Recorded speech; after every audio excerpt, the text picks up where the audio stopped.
Shalom Bapak Ibu Saudara.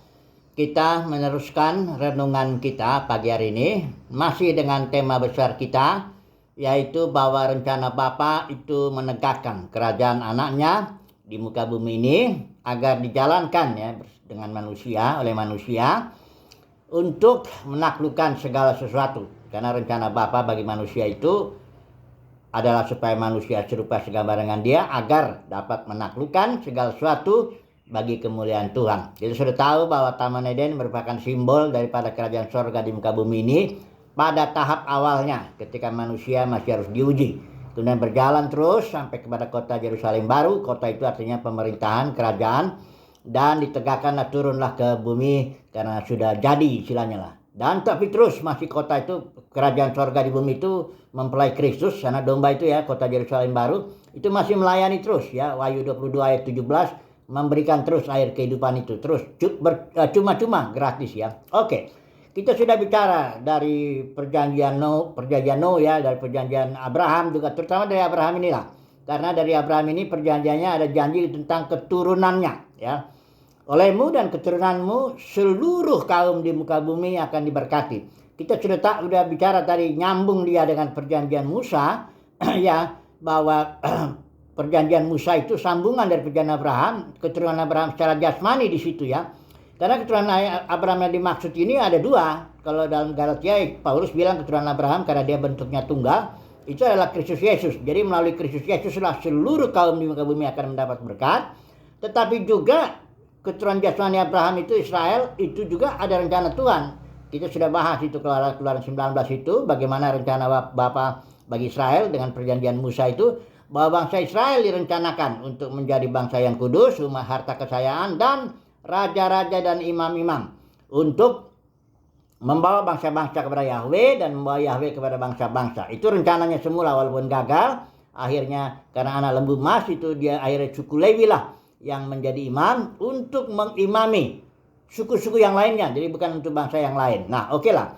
Terus kita sekarang mau merenungkan satu ayat yang dikatakan Paulus dalam Galatia 3 ayat 14 ini mengenai berkat Abraham ya. Karena begini, berkat Abraham itu olehmu dan keturunanmu ya, seluruh kaum di muka bumi akan mendapat berkat ya. Kemudian sebelum kita nanti masuk ke dalam perjanjian baru, kita mau melihat apa berkat Abraham ini yang menegaskan bahwa olehmu dan olehmu seluruh kaum di muka bumi ini akan mendapat berkat. Nah, ini mari kita lihat ya. Galatia 3 ayat 14. Saya baca ya. Yesus Kristus telah membuat ini ya. Ini konteksnya itu sedang dibenarkan oleh iman, karena orang Galatia ini cenderung lari kepada aturan-aturan hukum Taurat.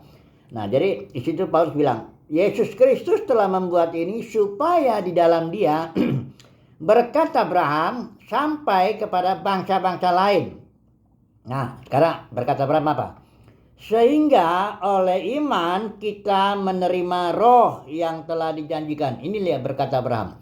Berkat Abraham itu adalah Roh Kudus yang diterima melalui iman ya. Dengan iman. Jadi berkat Abraham ini Roh Kudus.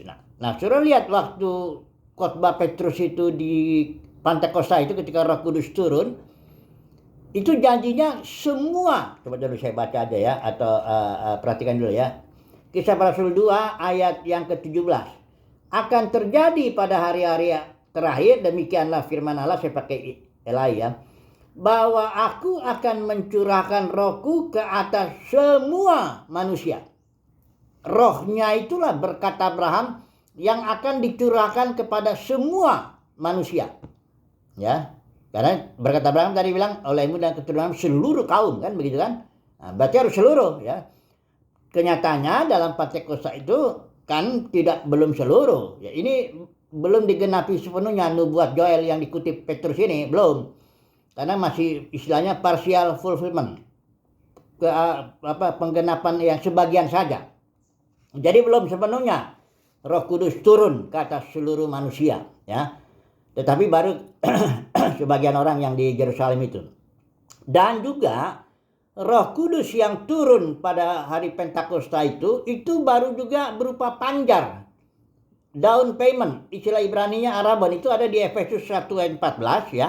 Tapi terjemahan kita ini enggak, itu hanya jaminan ya. Di terjemahan kita ini jaminan. Coba dulu saya lihat dulu sebentar. Efesus 1 ayat 14 dikatakan di sini, dan Roh Kudus itu adalah jaminan atau panjar atau DP, down payment, bagian kita sampai nanti kita memperoleh seluruhnya.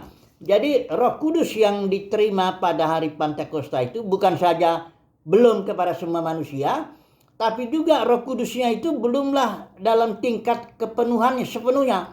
Beda dengan Roh Kudus yang diterima oleh Yesus ketika dia merpati itu sudah sepenuhnya. Itu sebabnya Yesus bisa melayani, berbeda dengan gereja sekarang melayani bagaimana? Gereja malah pecah berantakan ya. Tapi Tuhan janji bahwa nanti akan terjadi pencurahan Roh Kudus sepenuhnya.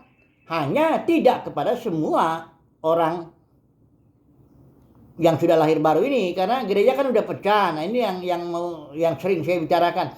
Gereja ini sudah pecah, berantakan ya, menjadi puluhan ribu denominasi, sehingga tidak bisa belum matang ya untuk menjadi raja-raja dan imam-imam. Itu anggota-anggota gereja bagaimana? Orang keimaman gereja di sekarang terbelah. Kalau Katolik itu dia ada golongan imam, ini ada golongan umat. Kalau Protestan ada golongan jemaat pendeta, ini ada golongan jemaat.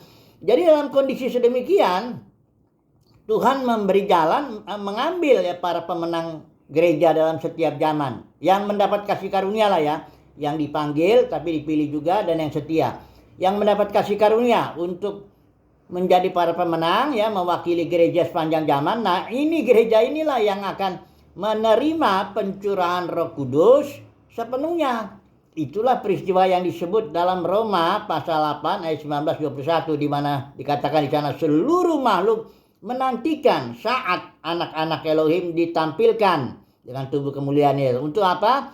Karena seluruh makhluk itu mengerang atau karena perbudakan kebinasaan ya. Seluruh makhluk sudah jatuh ke dalam perbudakan kebinasaan. Tapi nanti melalui ministry pelayanan daripada putra-putra Elohim itu, seluruh makhluk akan dimerdekakan dan masuk ke dalam kemerdekaan kemuliaan putra-putra Elohim. Sudah baca itu ya, Roma 8 ayat 19 sampai 21. Itulah dia pencurahan Roh Kudus yang sepenuhnya diterima oleh gereja pemenang. Tapi ya, karena sudah tahu di Wahyu pasal 2 pasal 3 itu Tuhan panggil para pemenangnya tiap zaman gereja. Ada 7 gereja di situ ya, yang sudah jatuh oleh ajaran Ijabel, Bilian, dan Nikolaus. Oke. Jadi saya mau bicara di sini sekarang yang kita renungkan. Berkat Abraham itu, jadi dia berjalan terus ya, rencana Bapa itu berjalan ya, dari Kejadian sampai Wahyu itu dia berjalan. Ini saya bicara dari Abraham ini, dia turun terus ke Musa, perjanjian Musa, terus sekarang sebelum kita bicara perjanjian baru, kita bicara dulu berkat Abraham yang dimaksud itu apa? Bukan lagi tanah perjanjian, enggak. Israel itu bagi kita bukan tanah suci itu. Ada orang bilang wisata rohani Holy Land, itu hanya dagang aja itu. Enggak ada itu. Berkat Abraham itu bukan tanah, bukan juga keturunan dia itu ya. Itu Israel lain lah ya. Kita ini kan bangsa-bangsa lain. Berkatnya apa? Roh Kudus. Itu dia berkat Abraham itu yang kita terima itu. Nah, oke. Nah, jadi kalau kita lihat urutannya itu terus, ini sampai sesuai ini, sampai nanti kalau nanti putra-putra Elohim ini tampil ketika kedatangan Yesus yang kedua kali, biasa disebut gitu. Ini seluruh ciptaan ini, bumi ini bergerak dalam pemulihan, menuju pemulihan segala sesuatu. Bumi ini menjadi bumi yang baru dan langit yang baru. Yerusalem baru di situ mempelai kudus juga ada tuh, melayani terus sampai Bapa menjadi semua dalam semua, dan tidak ada lagi maut. Wahyu 21 ayat 4. Tidak ada lagi maut, yang ada lupa dosa. Lupa dosa itu maut, Bapak Saudara, bukan neraka kekal. Aduh, ini cerita-cerita neraka kekal ini membuat rencana Bapa yang tadinya begitu indah dari Kejadian sampai Wahyu ya, jadi konyol. Loh, berarti kalau misalnya ke neraka kekal, sebagian orang dilempar selama-lama di neraka. Loh, janji Abraham bagaimana? Abraham kan dibilang olehmu dan keturunan semua kaum. Ini jadi kalau enggak dibilang di situ semua kaum yang respon terhadap keturunanmu, yang respon kepada Yesus, enggak ada dibilang gitu.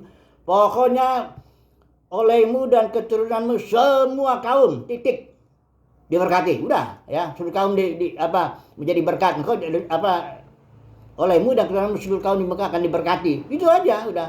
Kemudian Yesus juga bilang dalam Yohanes 12 ayat 32, apabila aku ditinggikan, aku akan tarik semua manusia datang kepadaku. Suruh baca itu Yohanes 12 ayat 32. Jadi tidak ada cerita ini jadi konyol karena doktrin neraka kekal ini, tapi dipercaya lagi oleh mayoritas dunia kekristenan. Itu sebabnya saya bilang dalam dunia kekristenan itu mayoritasnya malah nggak ikut ambil bagian dalam ini.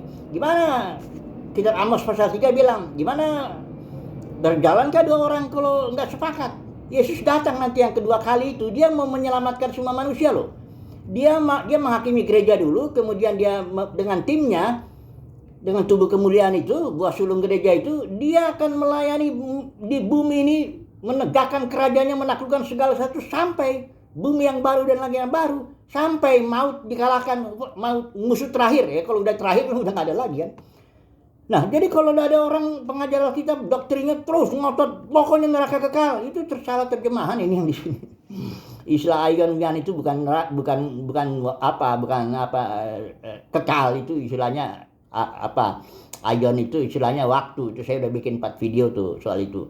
Jadi kesimpulannya bagaimana? Ya sudahlah, kembali kepada kasih karunia Bapa, kepada kasih karunia-Nya. Kalau kita terpanggil menjadi pemenang, kalau kita dipilih, dipanggil dan setia, terpanggil lah ya, mendapat kasih karunia lah untuk menjadi pemenang, ya kita akan ambil bagian bersama dengan Yesus ketika Yesus datang nanti menegakkan kerajaannya di muka bumi ini untuk menaklukkan segala sesuatu. Sehingga berkat Abraham itu yang berkat Roh Kudus untuk seluruh manusia itu terjadi oleh pelayanan putra-putra Elohim ini, begitu ya. Jadi puji Tuhan lah, jadi tergantung semuanya. Kalau semoga saudara dan saya mendapat kasih karunia lah untuk menjadi pemenang atau menjadi buah gereja, buah sulung gereja, matang lebih dulu lah ya, supaya kita bisa menjadi raja-raja dan imam-imam berfungsi untuk akhirnya menyelamatkan, memulihkan seluruh makhluk ciptaan ya. Bergerak bumi ini menuju bumi yang baru dan langit yang baru. Haleluya.